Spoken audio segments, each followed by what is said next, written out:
Hi hello ಎಲ್ಲರಿಗೂ welcome back to my channel. ಇವತ್ತಿನ recipe ಬೂದ್ಗುಂಬಳಕಾಯಿ ಮಜ್ಜಿಗೆ ಹುಳಿ ಹೇಗೆ ಮಾಡೋದು ಅಂತ ನೋಡೋಣ ಬನ್ನಿ. ಹಾಗೆ ಅದಕ್ಕೆ ಏನೇನು ಬೇಕು ಅಂತ ಕೂಡ ನೋಡೋಣ ಬನ್ನಿ. ಈಗ ಒಂದು ಬೂದ್ಗುಂಬಳಕಾಯಿ ತೊಗೊಂಡಿದ್ದೀನಿ. ಇದನ್ನ ನಾನು ಕಾಲು ಭಾಗದಷ್ಟು ಕಟ್ ಮಾಡ್ಕೊಂಡಿದ್ದೀನಿ, ಅಷ್ಟೇ ಸಾಕು.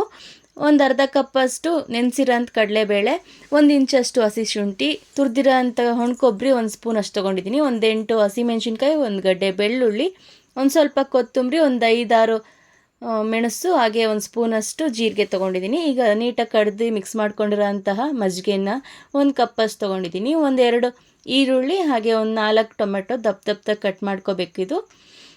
ಈ ಥರ ನೋಡಿ ದಪ್ಪ ಕಟ್ ಮಾಡಿಕೊಂಡು ಈಗ ಇದನ್ನೆಲ್ಲ ಕುಕ್ಕರ್ಗೆ ಹಾಕ್ಕೊಂಡು ಅದಕ್ಕೆ 1 ಲೋಟ ಅಷ್ಟು ನೀರು ಹಾಕಿ 1 ವಿಸಿಲ್ ಕೂಗಿಸ್ಕೊಳ್ಳಿ. 1 ವಿಸಿಲ್ ಸಾಕು, ಜಾಸ್ತಿ ಬೇಡ, ಮೆತ್ತ ಆಗಿಬಿಡುತ್ತೆಲ್ಲ. ಈಗ ನೋಡಿ ಇದೆಲ್ಲ ತೊಗೊಂಡಿದ್ನಲ್ಲ, ಕಡಲೆಬೇಳೆ ಇವೆಲ್ಲ ತೊಗೊಂಡಿದ್ನಲ್ಲ, ಇದೆಲ್ಲ ಮಿಕ್ಸಿಗೆ ಹಾಕಿ ತರಿಯಾಗಿ ರುಬ್ಕೊಂಡು, ಆಮೇಲೆ 1 ಲೋಟದಷ್ಟು ನೀರು ಹಾಕ್ಕೊಂಡು ಅದನ್ನು ನುಣ್ಣಗೆ ರುಬ್ಕೊಳ್ಳಿ. ನುಣ್ಣಗೆ ರುಬ್ಬಿ ಪೇಸ್ಟ್ ಆದಮೇಲೆ ಈಗ ಒಂದು ಬಟ್ಲಿಗೆ 1 ಸ್ಪೂನಷ್ಟು ಆಯಿಲ್ ಹಾಕಿ ಸಾಸಿವೆ, ಜೀರಿಗೆ, ಕರಿಬೇವು ಒಗ್ಗರಣೆಗೆ ಹಾಕಿ. ಈಗ ನೋಡಿ ಇದು ಕುಕ್ಕರ್ಗೆ ಹಾಕಿದ್ನಲ್ಲ, 1 ವಿಸಿಲ್ ಕೂಗಿಸಿದ್ದೆ, ಬೆಂದಿದ್ದಾಗಿದೆ, ಚೆನ್ನಾಗಿ ಬೆಂದಿದೆ.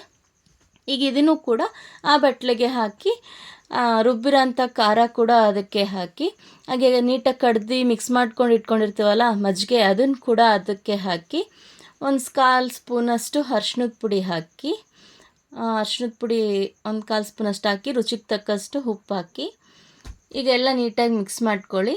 ಇದು ಚೆನ್ನಾಗೆಲ್ಲ ಕುದಿ ಬರಬೇಕು, ಹಸಿ ವಾಸನೆ ಎಲ್ಲ ಹೋಗಿ ನೋಡಿರಿ ಈ ಥರ ಚೆನ್ನಾಗಿ ಕುದಿ ಬರಬೇಕು. ಚೆನ್ನಾಗಿ ಕುದ್ದಷ್ಟು ಟೇಸ್ಟ್ ಚೆನ್ನಾಗಿರುತ್ತೆ. ಹಾಗೆ ಹಸಿ ವಾಸನೆ ರುಬ್ಬಿರ್ತೀವಲ್ಲ, ಹಸಿಮೆಣ್ಸಿನ್ಕಾಯ್ದು ಅದರದ್ದು ಯಾವುದು ಹಸಿ ವಾಸನೆ ಬರಬಾರ್ದು. ಆವಾಗವಾಗ ಮಿಕ್ಸ್ ಮಾಡ್ತಾಯಿರ್ರಿ, ಕೈ ಆಡ್ತಾಯಿರ್ರಿ, ಇಲ್ಲಾಂದರೆ ತಳ ಅಂಟ್ಬಿಡುತ್ತೆ. ಈಗ ನೋಡಿರಿ ಸಾಂಬಾರು ರೆಡಿ ಆಯಿತು ಅಷ್ಟೇ.